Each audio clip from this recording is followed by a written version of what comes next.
So good morning to all. Welcome to this session number 2 on better renovation and skills. So my name is Amandine de Coster. I'm a project advisor at CINEA. And it's my pleasure to introduce and moderate this session together with my colleagues. So in this session, we are going to actually delve into two closely intertwined topics.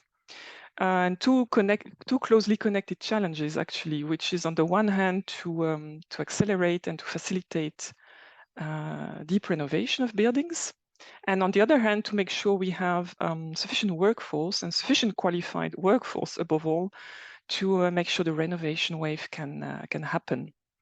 But actually, before going into the details of these two topics, we will actually want to hear more about the policy background. So in the next slide, you can see our agenda for today. And we are very pleased to start indeed with an overview of the relevant policy background, especially now that we have a new EPBD directive, and I'm sure you're all eager to know more about what this EPBD introduces and how this could be relevant for you as potential applicants. We will, of course, at the end of the session, take all your questions that you may have on the presentation. So for this, please make sure you are connected to Slido. On this slide, you can see the code or the QR code that you can also flash to be directly connected to the Slido session. So please make sure you introduce all your questions there, and we will take them at the end. So without further ado, I would like to introduce our first speaker, Pau Garcia-Auli from DG Energy. He's a policy officer in the unit dealing with buildings and products. And we are very pleased to have him today to give us a helicopter view about the EPBD recast. So Pau, over to you. Thank you very much, Amandine. Now, moving directly, because I don't have a lot of time to cover a lot of ground, so let's start it. Next slide, please. So from what I would like to underline on this, probably most of you already know, but the building sector is one of the most important ones in terms of climate and energy in the EU. It represents 40% of the energy consumption and 36% of CO2 emissions.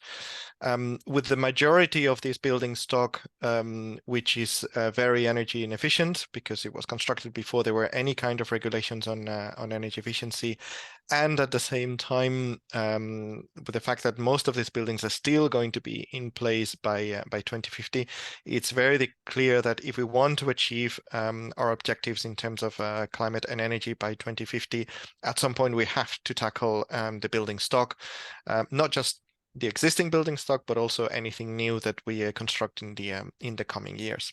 So this is a key sector for us to achieve our objectives by 2050. Next slide, please.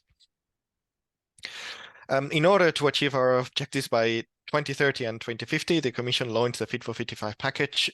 From these, what I would like to take is that the EPBD is one of a number of measures taken within this Fit for 55 package, which touch on a number of topics.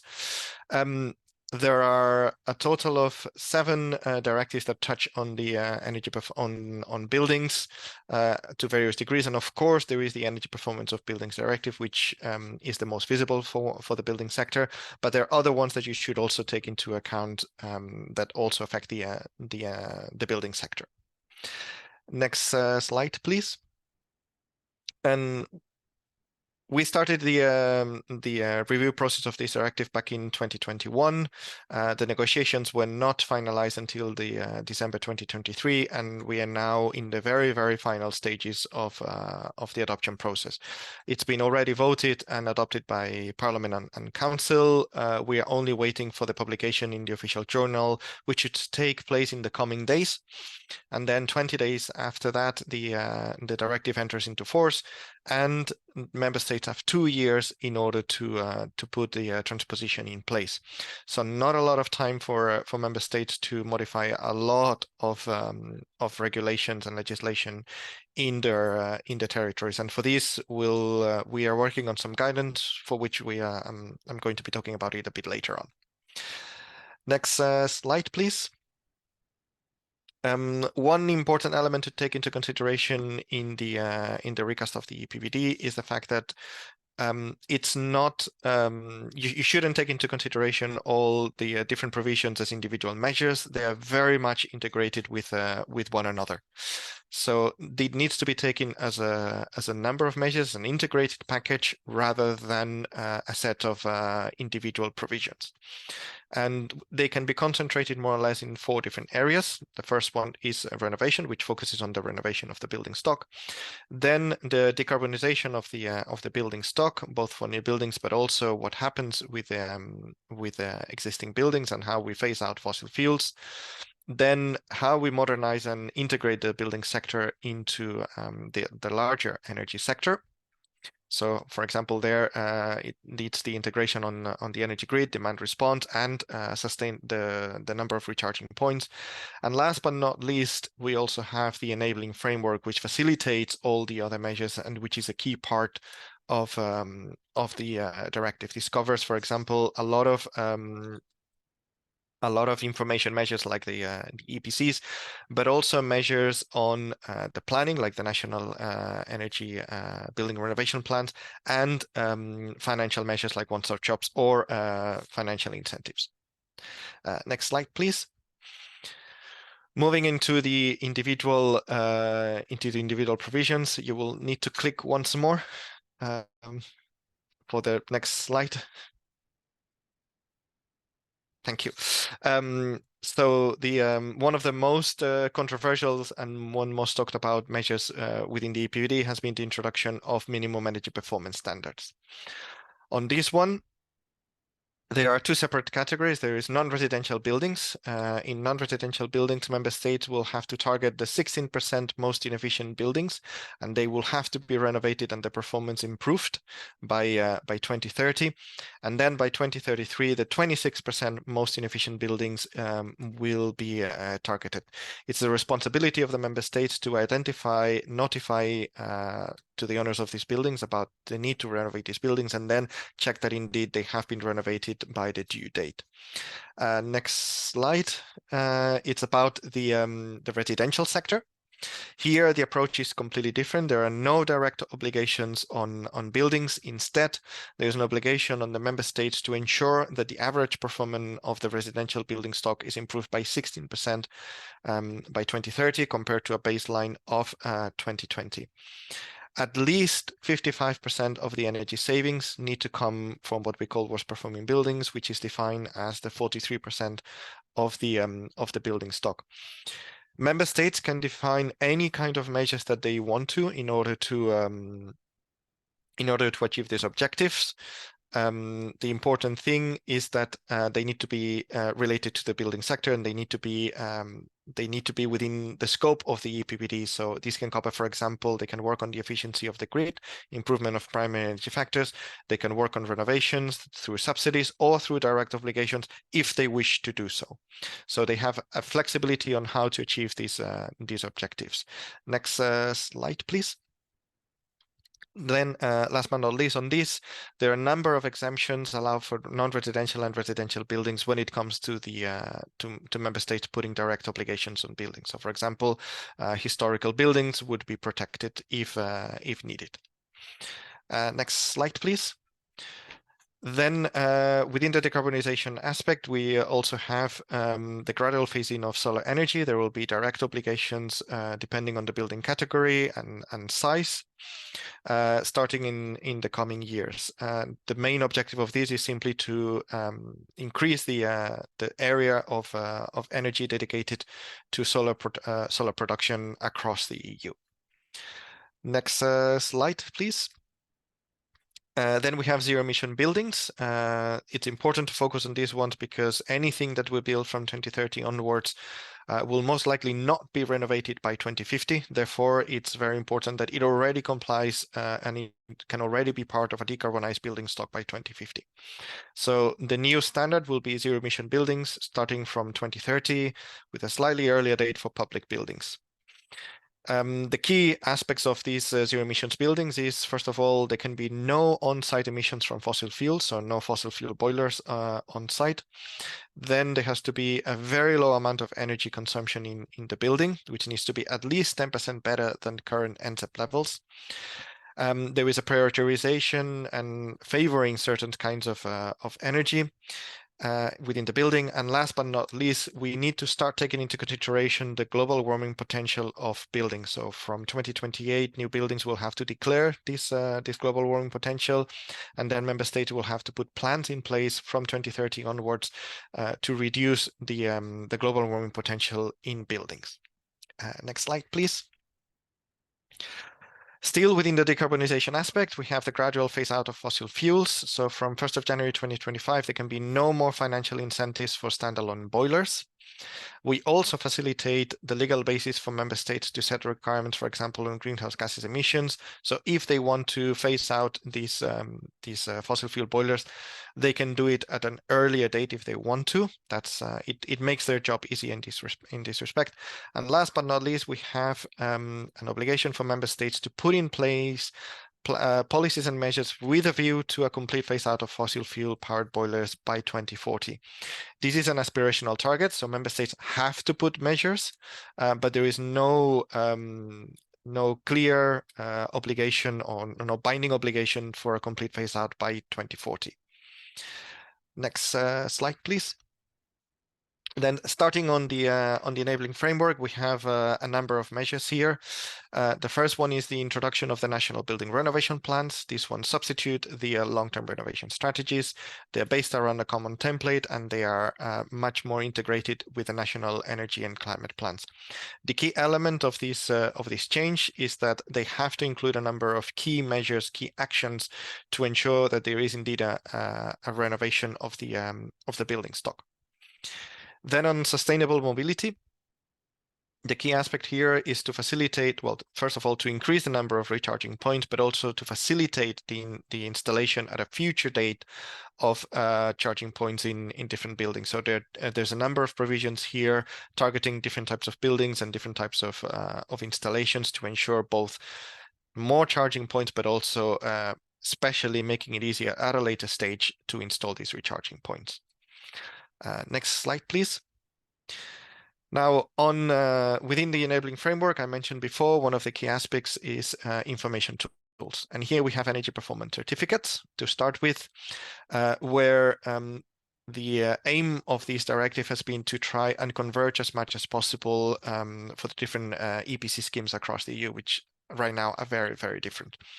So on this case, we move from any kind of classes to a clear number of classes from A to G, with the possibility of also introducing an A+ class for positive energy buildings. These EPCs would also have to be based around a common template with energy and greenhouse gases emissions indicators, and there will be additional trigger points, including, for example, for major renovations for issuing and accessing EPCs. So the aim is to make these EPCs more common across the EU, to have common elements, but also to introduce the number of EPCs. In addition, there is a number of very important measures in the area of quality and the reporting of this quality of EPCs. Then we also introduced building renovation passports. This is a very specific tool aimed to support and guide building owners on their state energy renovations. It's a voluntary tool, but we think it's very important to facilitate when people want to renovate their buildings on a step-by-step basis. There is also an important focus here on vulnerable households, which should have an easy access to this kind of tools. And then still within the enabling framework and information tools, we have the smart venice indicator, which is further reinforced in this directive, and it becomes compulsory for non-residential buildings over the life, It becomes compulsory for buildings over 290 kilowatts. Last but not least, all these information tools are gathered under national databases on energy performance, which also include reporting and access mechanisms to facilitate access to this information as much as possible. Next slide, please. Then, last but not least, we have financing and support measures and one-stop shops. The aim of this is to facilitate and target finance as much as possible towards those deeper renovations, those that transform a building into a near energy building or zero emission building, but also target those funds, those financial schemes towards supporting vulnerable households. That includes, for example, making EPCs and renovation passports as affordable as possible, especially for vulnerable households. In addition, there is also the introduction of obligations on one-stop shops for energy performance, which should provide technical and administrative assistance, but also, for example, facilitating information about financial aid available. Next slide, please. Just to underline here, there is a number of benefits to the EPBD. Is not just about reducing the energy consumption of the greenhouse gases of buildings. This has other values, such as increasing the number of jobs in the construction ecosystems, also improving the air quality in buildings, lowering energy bills, provide better living and working conditions, etc. So it's not just about energy. There is also a number of added benefits into this directive. And next slide, which is, I believe, already the last one. What are the next steps? The Commission is going to issue some guidance, particularly targeting member states. Our aim is to have it published and adopted and published by April, May next year. And in order to do that, we are already starting a consultation process with member states and an engagement process with various stakeholders. The information that we gather from projects funded by LIFE or by other EU funding programs, it's very important for us. We used some of the information from these projects already during the negotiations, and information and best practice coming from projects will be very important for us in the coming stages of the design of this guidance, which we are supposed to finish our work, internal work draft by the end of the year. So it's going to be a few very busy months. And that's the last one. There is one more slide, which is just the closing one, but that's it for from my side on the policy context. Many thanks, Pau, for this very good overview of the new provisions. I really believe these are very important points that applicants should have in mind when crafting their proposals. So if you have questions on these presentations, you can also include them in Slido. We will take them at the end of the session. So thanks again, Pau. Now we will move on with the next presentation, which will focus on the better reno topic. And I'm happy to give the floor now to my colleagues, Anas Sinbagues and Ulrike Nüscheler, who will give you all the details about this topic. Thank you, Amandine, and hello from Brussels to all participants. I will present together with my colleague Ulrike Nüscheler the topic titled Energy Performance of Buildings, Making Renovation Faster, Deeper, Smarter, Service and Data-Driven. And you will find the full text of the topic in the call document and in the Funding and Tenders portal with the identifier Better Reno. So if we go to the next slide, we can see the general conditions for this topic. Under this type of action that we call other grants, we co-fund 95% of the eligible costs. The total budget for this topic is 6 million. We consider that contribution from our side up to 1.75 million per proposal per project would allow to address the objectives that we are looking for. And for the consortium, the condition is a minimum of 3 applicants from 3 different eligible countries. And let's move now to the next slide to see the objectives of this topic. The purpose here is to contribute to the goals of the renovation wave strategy and to help with the implementation of current and future building policies, in line with the new provisions in the new Energy Performance of Buildings Directive that Pau kindly introduced moments ago. And the topic addresses several areas that are key for the achievement of the EU targets for the decarbonization of buildings. And the topic has two different scopes of action this year. And we ask you to choose the scope you want to focus on. And these are scope A on large scale deep renovation, and scope B about buildings, energy data and services. And if we move on to the next slide, we see scope A, with a focus on facilitating large-scale deep renovation. And the barriers here are numerous, so we propose three main different areas or challenges, and we invite you also to select which of these areas you would like to address with your proposal. And these areas or challenges are the same of last year call. And under this scope A, in general, what we want to support is a market for renovations that improve significantly the energy performance of buildings. But to recall Pau's words, the EPBD is not only about energy performance, it's also about well-being of occupants and many other aspects. So proposals should also consider the wider benefits.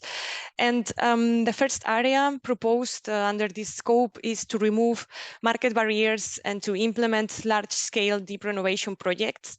And by large-scale, we refer to renovating a number of buildings with interventions at district or at neighborhood level. And here we ask proposals to develop business models to reduce costs, time, material use, and potential supply side disruptions, and to make the process easier and more attractive for all the actors involved. And a difference from previous year's topic is that the topic this year mentions specifically the improvement of whole life cycle emissions.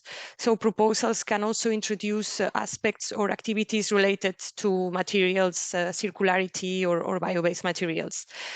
And under this area, we look for proposals that facilitate mobilization and aggregation of the demand for renovation, and that facilitate as well the links between the supply side and the demand side. The demand side being building owners and investors. Proposals should lead to the rollout of market-ready technology and packages. So in these topics, we are not looking to develop or demonstrate new technologies, but we rely on rolling out widely what is available already in the market. And proposals should, of course, not only look at the technical part, but also at the business model, at financing solutions, performance guarantees, at procurement processes, etc. And if we look at area 2 under this scope, what we propose there is to support the rollout of renovation passports for buildings. So this is a new provision, a new tool included now in the Energy Performance of Buildings Directive. And this is very useful when a building cannot be deeply renovated in one go, maybe because of financial reasons, but only in steps. So in this case, it can be planned as a staged renovation from the beginning to avoid potential lock-in effects in the future. And renovation passport is a tool for this planning, and it provides a clear strategy for a staged renovation towards the ambition of a zero emissions building. And it helps owners and investors plan the best timing and scope for the interventions, linking also to finance and funding schemes. And according to the EPBD, member states are required to implement a framework for these renovation passports, and some countries and some regions in Europe already have or are using similar tools. Sometimes they have a different name. So it's very important that proposals addressing this area align with anything already in place or ongoing in their territories, in the regions or in their countries. And this tool is closely interlinked to the energy performance certificate. So proposals should consider the interaction among these tools as well. And we also ask you to coordinate with any other existing initiatives where the renovation passports could be relevant and play a role, like any support schemes, subsidies, or one-stop shops for home renovation, for example. And we can move to the next slide to see area or challenge 3, which has a focus on improving the coordination of supply market actors.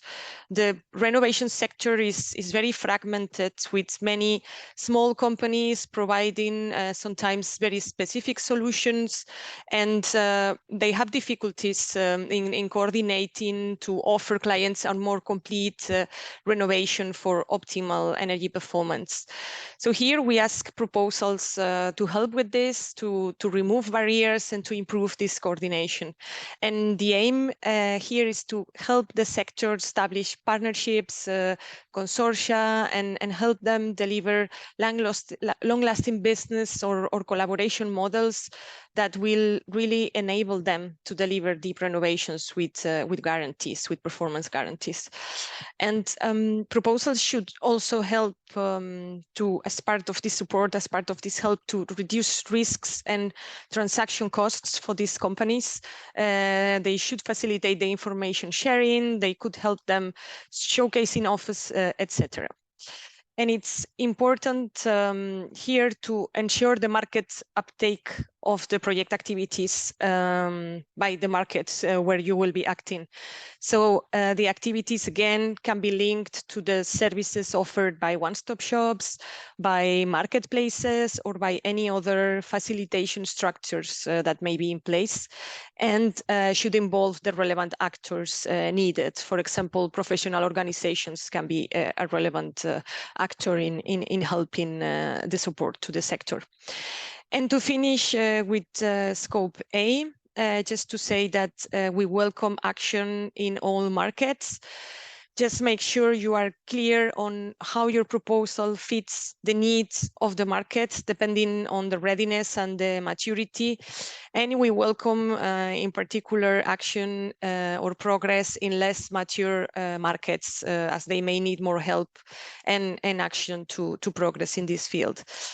And in general, regardless of what you choose to do or what you choose to address, please make sure that the activities you propose are well integrated into the local context and into the local reality.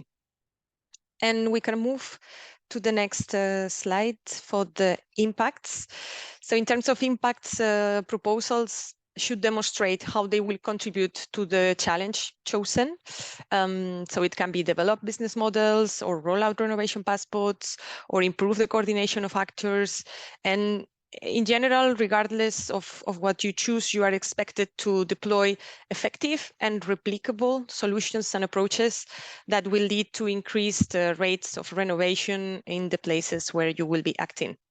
And you will need to estimate the impact of your activities during the project and after the project as a result of your project. And for this, you will need to use indicators.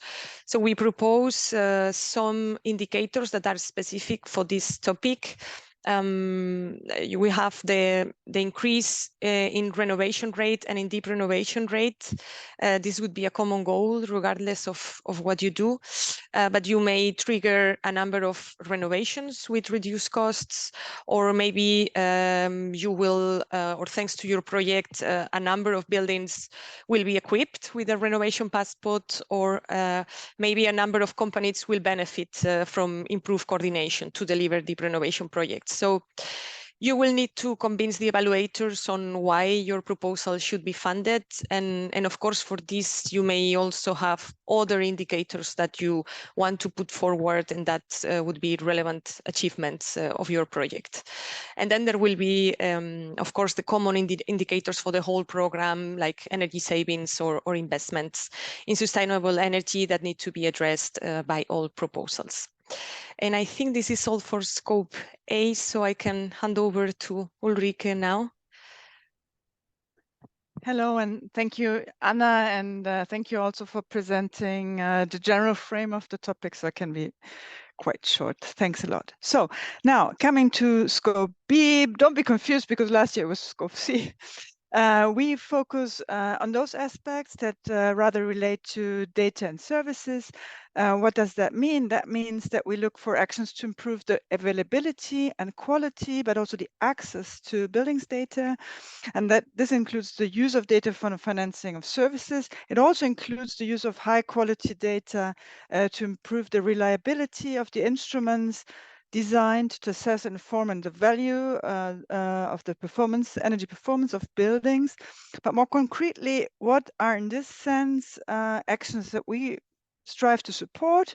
It can be many things, but I give you a couple of examples of actions that we would be able to support. For example, actions that help develop the methodologies for more robust collection, structuring, and integration of data. For example, through innovative methods to measure and calculate the energy performance and the energy savings, but also contributions from sources of flexibility for the purpose of demand response, and that is smart services also kick in. But also methodologies, for example, to measure non-energy benefits, which have been mentioned several times, but which become increasingly important and acknowledged. But it could also be actions, for example, and that's very much in line with the EPBD recast, that help improve the access to data for example, building owners, tenants, and building managers on the one hand, but also of third parties on the other hand. Third parties in that sense would then mean, for example, financial institutions, service providers, then notably ESCOs and aggregators.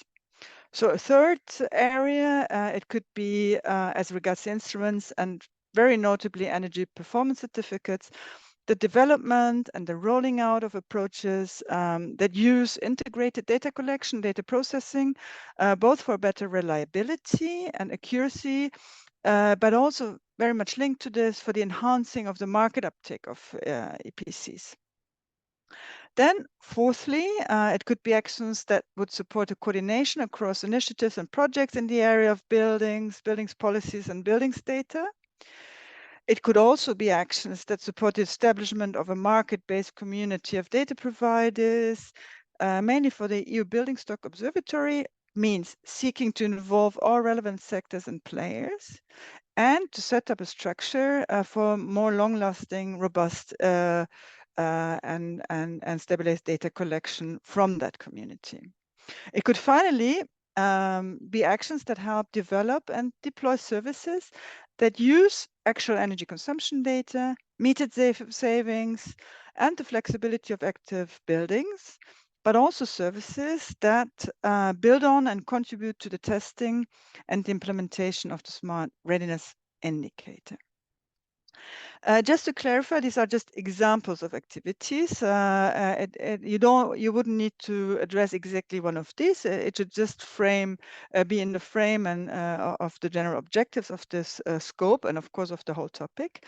You may propose any other activity that contributes to the objectives as we have stated them. And the main objective is really to improve the quality and the access to data, and to promote the use of data for better instruments and services. Very important to stress, and you see that in the nota bene at the bottom of the slides, that of course technologies are always important for buildings, and it can be part of the action as enablers, but it cannot be at the center of the action. This is a coordination support action. It's not an innovation action. So while we acknowledge that technologies are important, they should not be at the center of the action. And they can also be only supported to a limited degree, meaning equipment. Another comment to make, please note also that actions that would focus on pure policy implementation at member states level, for example, as regards energy performance certificates, but also data governance and national buildings data platforms, they also addressed, or rather addressed even under the policy topic, so that will be presented in the afternoon, and they're specifically under scope C, which is about the support for implementation of the EPBD, of the Energy Performance Directive. Next slide, please. Yeah, full slide, not a very nice slide. I have to admit, I won't just read it to you, but these are the impacts and indicators for Scope C. As I just said, the objectives or the impacts that we are aiming at are improved availability, quality, accuracy of and access to buildings data, use of buildings performance data for services, improved reliability and market uptake of the instruments, notably energy performance certificate, and the uptake of improved methodology to measure and monetize primary benefits and co-benefits. I won't list all or read to you all the indicators that we have established, but just to mention a few very important ones. For example, number of methodologies and interoperable data models taken up by stakeholders, number of references evidencing the use of more accurate and reliable EPCs and improved building status by stakeholders, or also a number of third parties benefiting from access to buildings performance data. What I would like to stress, however, is that we are not after the deliverables and outputs. What we want to measure is really the uptake, the use, the uptake. So if we find, and that we find very often in the impacts table, just 3 models delivered, this for us is not an impact, is a deliverable, is an output. So please make sure that you really look at uptake and use of your deliverables. Otherwise, it wouldn't qualify as an impact, but just as a deliverable. There's another slide, next slide, but I think I would like to skip it because I've presented it in the plenary. So I think no need to say it again. Yeah, thank you. Many thanks, Anna and Uli, for this comprehensive presentation. I can imagine that our attendees would have questions. I can indeed see already a question in the Q&A of our meeting. I would kindly ask attendees to preferably encode their questions through Slido, so we have, let's say, a central repository that we can then show at the end of the session. So please try to use Slido and not the Q&A function in the meeting. We will now move on with the second topic for this session, which I have the pleasure to present. So this is the build skills topic. If we can move on to the next slide. I would like to start with a short recap about the relevant initiatives, because actually this topic is not coming out of the blue. It's really following up from a long history of projects and initiatives we have been supporting. So in the next slide, yes, if you can click a few times more, yes, that's fine. Thank you. This is an overview of what we call the Build Up Skills Initiative, which we have launched back in 2011 and funded through successive funding programs. We have to date supported more than 90 projects. There are another 9 in grant preparation, actually. So you can see this is a quite robust pipeline of projects. So what is the main goal is to support the upskilling of professionals along the building value chain. So big, important objective. Skills is really the major enabling element for the clean energy transition of the building stock. How do we do that? Essentially, we support 3 types of activities, which you can see listed here. First of all, what we call skills intelligence, and that's about analyzing the skills gaps and formulate then measures to address them, usually at national level, because this is the most relevant level of intervention. Then skills development, and by that we mean developing new or upgrading existing training and qualification schemes in a way that, if you like, will capture the new emerging skills. And the third pillar is what we like to call skills uptake. It's all the support measures that will enable the trained and qualified professionals to be better recognized and integrated in the market. So if you can just click once more. Obviously, this is a very sectoral initiative, and it's connected to wider policy initiatives on upskilling, notably the skills agenda, and most notably the large-scale partnerships for the construction ecosystem and for renewable energy, but also the construction blueprint, which is funded under Erasmus+. So this is for the overview. Moving on, in the next slide, you can see the type of outputs that these projects have delivered. When it comes to skills intelligence, we have funded national skills strategies. I will come back to that in a moment. As regards skills development, obviously, yes, new qualification and training schemes, but also innovative training approaches. And definitely the direct training of professionals and trainers, but usually in pilot phases. So we are not funding the actual running of training and qualification schemes. When it comes to the demand side, we have had awareness campaigns, but also projects developing skills passports or registries of skilled professionals, and also a very interesting strand of projects looking at how you can introduce specific skills or qualification requirements into public procurement. Next, if you like to know more about these projects, you can consult the results pack we have recently released on the Codis platform, and it has really nice project stories. Next, this is what I mentioned earlier. I don't know why the slide looks a bit funny. Sorry for that.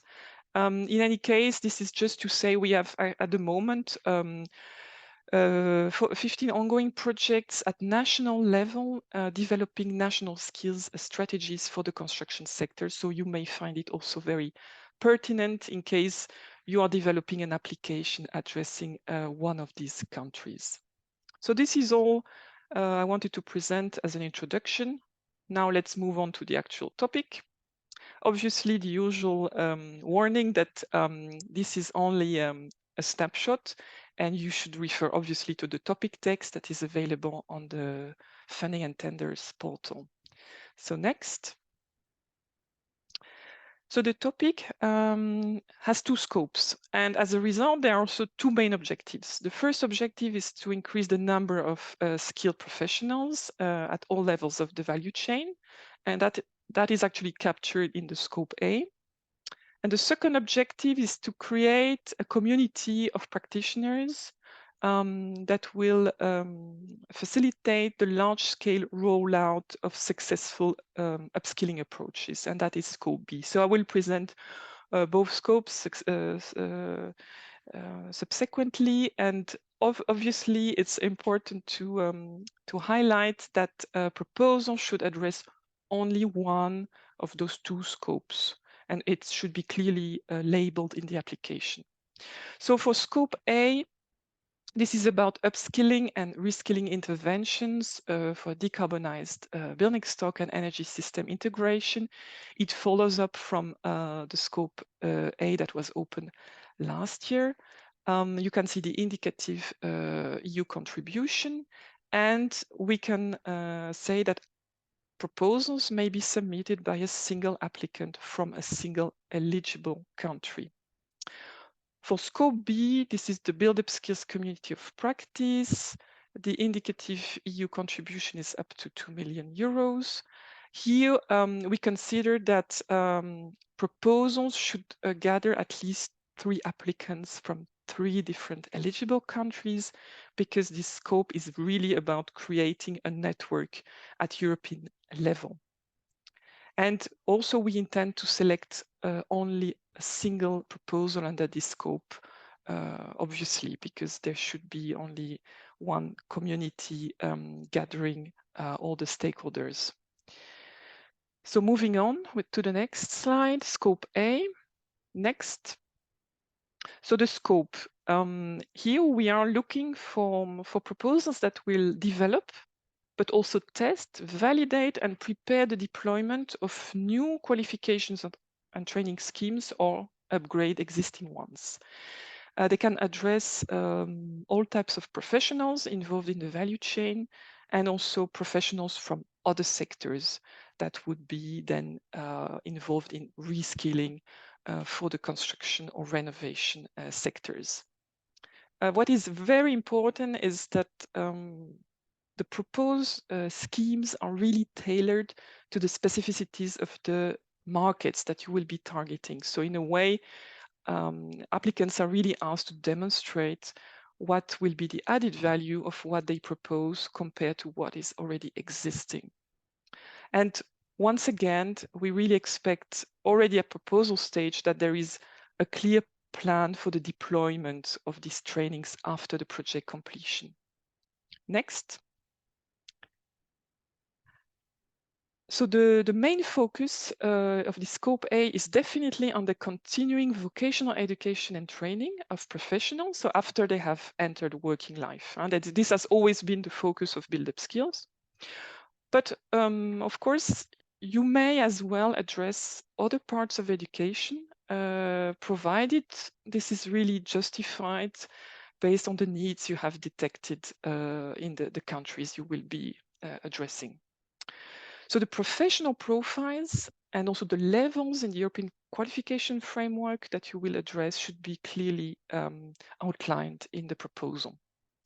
And then you will see that there are now 6 thematic areas, and you should address only one of those 6 areas. So I will now present them briefly.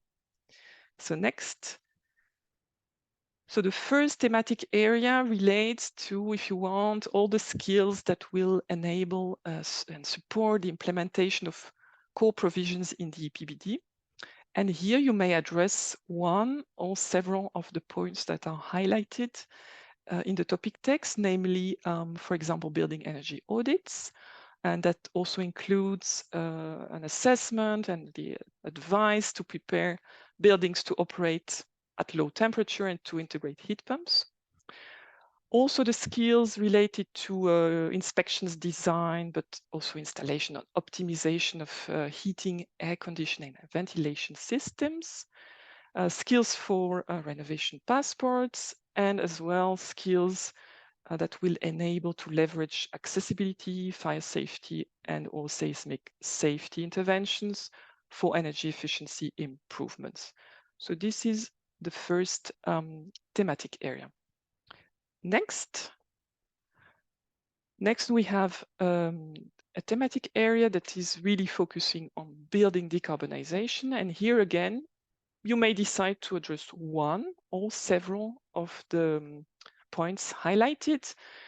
So obviously, deep renovation, including modular and industrialized solutions, and also training professionals in a way that facilitates cross-trade understanding. Nearly zero energy buildings and bridging the gap to zero emission buildings. Then we have a point on whole life carbon, circular construction, resource efficiency, and leveraging the levels framework. Another point on digital skills, obviously important, and for example, through building information modeling. And last but not least, all the skills related to the upgrade, to upgrade the smartness of buildings. Next. So the third area relates to solar energy deployment and energy system integration. Here it's about identifying skills gaps in companies to increase the workforce of trained installers and maintenance staff, and also upskill professionals for energy system related digitalization in a way that will allow energy management in homes, buildings, and, for example, energy communities. Moving on, we have a fourth, next slide, fourth thematic area, which you may remember was actually integrated last year in the heat pump topic. This year it's in the build skills topic. So here, exceptionally, you are asked to address only one of the 2 bullet points. So either reskilling interventions from professionals from other sectors that have skills transferable to the heat pump value chain.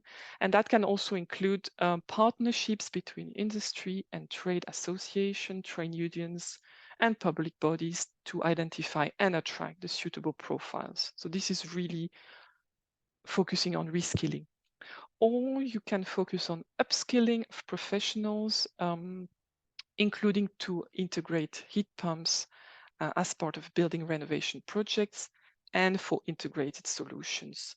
In doing so, applicants may also want to establish or reinforce cooperation between trades and among national associations and all other relevant stakeholders to develop what we call EU-wide content guidelines for specialized training programs, any kind of core training material that could be replicable and adaptable to local context.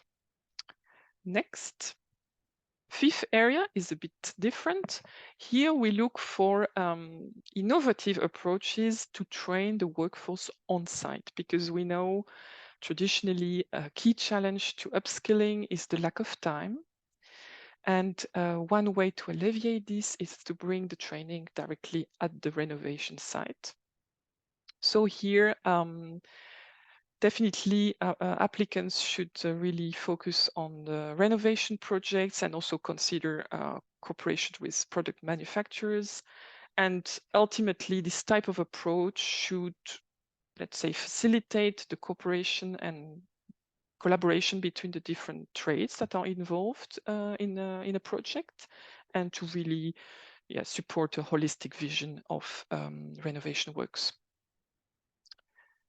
And last but not least, in the next slide, we see the last thematic area that you can decide to address. And this one is related to the running of integrated home renovation services or one-stop shops. And we know this is really something highly needed, and you need also qualified professionals to run these one-stop shops. So here it's about really supporting the upskilling of the professionals who will run these services and will then provide coordinated and coherent responses to building owners at every step of the renovation journey. So next, here I wanted to highlight some of the key requirements from the topic. Of course, again, this is only a summary. Please refer always to the topic text. But just to say, the topic is quite detailed and quite prescriptive. So first of all, it is really important that whatever you propose is really tailored, as I said earlier, tailored to the national markets. So not only generic training qualifications approaches, but showing you know the challenges that exist at national level and how you will complement and add value compared to what already exists. It's also important that proposals provide some level of details on the actual scope and the content of the training and qualification schemes that they will develop. So for example, we would like to know about the professional profiles, the levels in the EQF that you will address. Also, please have some details about the thematic coverage you will address, possibly the duration of the training courses, also how you will involve stakeholders in the validation of the schemes. That is really important. Also, which mechanisms you will put in place to make sure the acquired competences are validated, and any future actual deployment prospects. So please try to be as specific as possible. It's also important that proposals include activities that will ensure the recognition of trained professionals. So we are not just looking at one-off interventions to train the workforce, but also to make sure these professionals are then recognized. So it could be through certification, through skills passports or skills registries. These are only examples, but this dimension needs to be present. Another requirement is to include train-the-trainer activities, because we know well-trained trainers are essential and they are really acting as multipliers. Another important, I would say even fundamental requirement is to include a testing and validation phase for the schemes you will be developing or upgrading. Here you have to refer to the detailed topic text for the requirements, but especially it's important that you involve a representative sample of professionals depending on the sectors you will target and the countries, and that there is a feedback loop from this pilot phase to include the feedback of trainees and that further improve the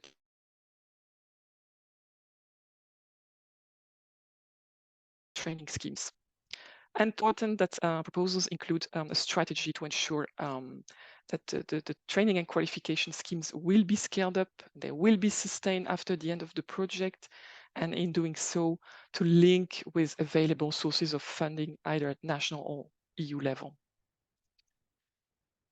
Next.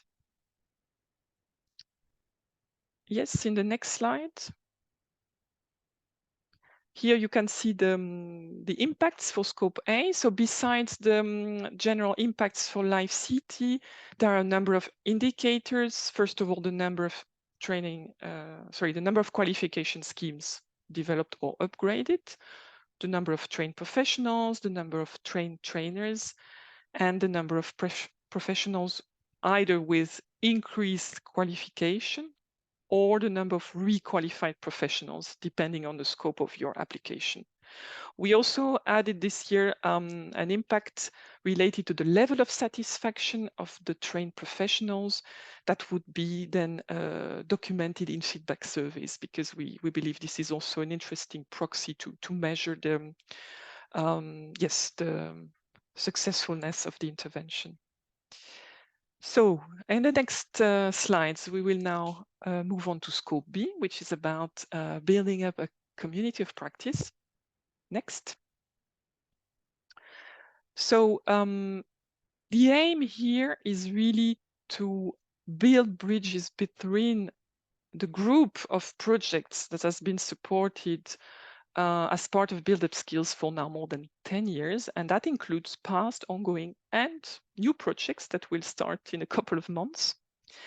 So between this community and other related projects and initiatives, because definitely we realize a lot has been going on, but now we lack also a bit the cohesion to make sure all these, all the learnings and all the good practices can be shared and most importantly, replicated across Europe.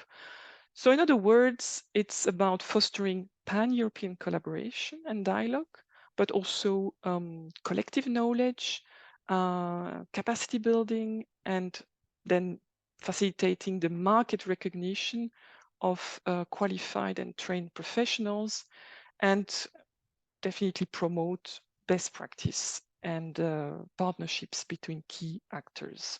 So quite an ambitious program.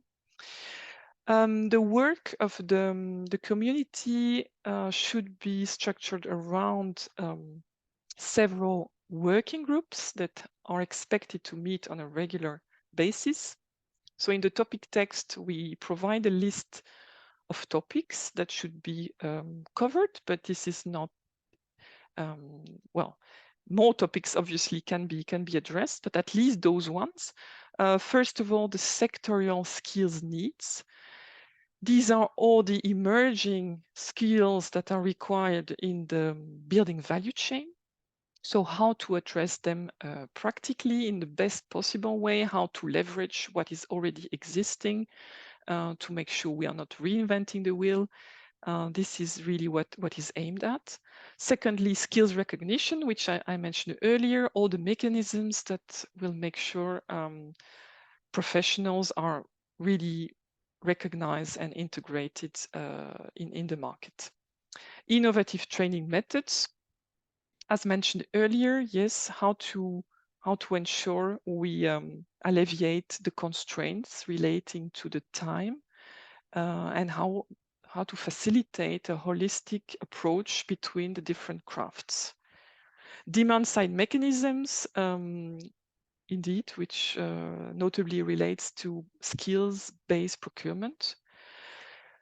The national rollout of skills, very important. And here we notably make reference to the ongoing projects developing skills roadmaps that I mentioned at the start of this presentation. Funding sources, looking at, yes, all the funding streams that can be mobilized in favor of upskilling interventions. And last but not least, how to create synergies with other relevant projects and initiatives. And here the topic list a few of them. It's not confined to this, but certainly the work of CEDEFOP, for example, the work of the construction blueprint, or the large-scale skills partnerships under the Pact for Skills. It's important that the work of the community includes capacity building, twinning, and peer-to-peer learning activities, both at national and European level. So we are really sure that all the learnings from the projects will be disseminated. And also another important aspect is to showcase best practices to policymakers and stakeholders. So we have really, we really motivate them to replicate what has already been tested.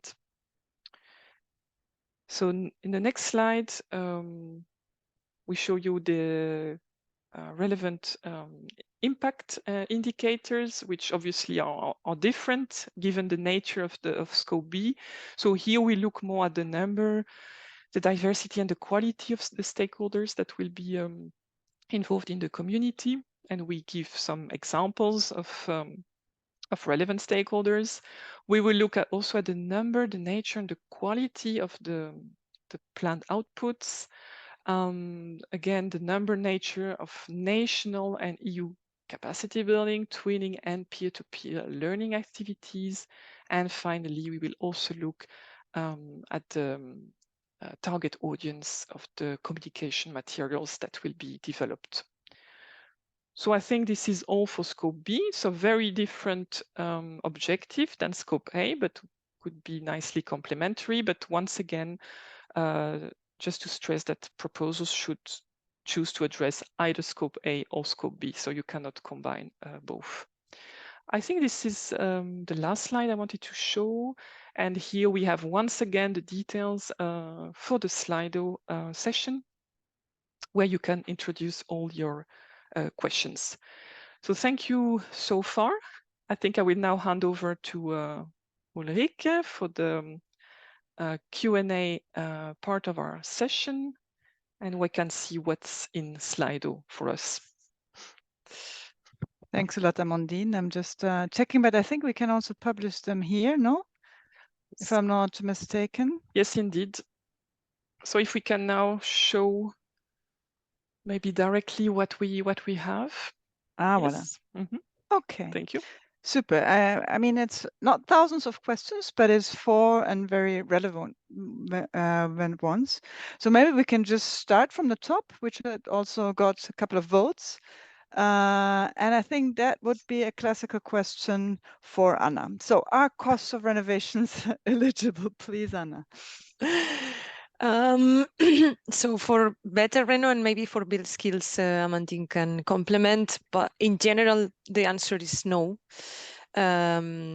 because the proposals should address non-technical barriers and all the governance and processes and services and knowledge around the renovation processes. So the proposals are not expected to finance the renovations themselves, and the costs for actual constructions for materials are not eligible.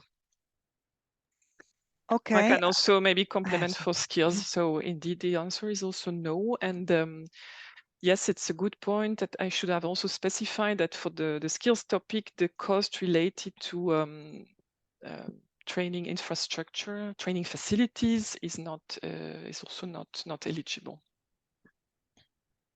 Okay, many thanks. I think we can voilà, the one that is on the second place, because I think it's a bit linked to the original question. I think I also saw it already in the plenary. I don't know if you got an answer on that, but can renovating public building that is owned by a local government and is in a bad shape currently and turn it into smart low energy building be a good project idea for CET? I think, yeah, maybe Anna complementing, and also Amandine, of course, of what we have just been saying, maybe also addressing well, I can say something about smart, but if you just wanted to also address this one. Yes, I think the reply would be the same. Okay, it can maybe be a good idea, but we would not cover the costs of the renovation itself. And then what you need to think is that what we are looking is for projects that would trigger many of these renovations. So if you approach is only to renovate this one building, that's really not the purpose of this topic. You will need to think of an approach to deploy renovations of many buildings thanks to your project activities. And also the focus of the project is that you need participation of minimum 3 different countries. So the idea is that the activities would happen also in parallel in different countries, different places. Many thanks, Anna. I mean, I would like to add for the smart aspect, because that's something that's popping up very often under this specific topic. So it's true that we can support some equipment to a very limited extent, and then only the depreciation costs. I mean, for whole renovation anyway, it's excluded. But if the question is more whether costs would be eligible to equip pilot buildings, test buildings with some smart equipment, some sensors, that can be done to limited extent, not being at the center of the action, and only the depreciation costs. Maybe that's an important information as well. I don't know, Amandine, if you wanted to add. If not, I would even say something about the next question. Or Amandine, would you want to comment on this? Okay. No, thanks. So I would also take the one that is about the building cards. I mean, I personally don't know this this initiative, but I think the question is more general. I understand it's about building cards and EPCs and buildings, data and services. Does the number of test users have to be very high and comprise several member states? I mean, what is clear, absolutely crystal clear, is that the action needs to cover minimum 3 independent entities in 3 countries. That's a given. That, of course, doesn't mean that you need to do the testing in 3 member states. Anyway, you are not obliged to do any testing anyway. But if that's at the core of the activity and it sounds like a nice idea, you're not required to do it in all member states. But of course, it always has to show the European added value of that action. But if you can make sure that you test it in one country and replicate it in others, could be a good idea. Saying something, numbers of test users, of course. I mean, if you test it with 3, it's less convincing than if you test it with a couple of hundreds. That said, and this is also something we didn't have the time to reply to address anymore in the plenary, is for the impacts. Of course, they should be ambitious, but don't think that evaluators would say, here somebody has 100 users and there somebody has 180, we go for the 180 ones. That is certainly not the case.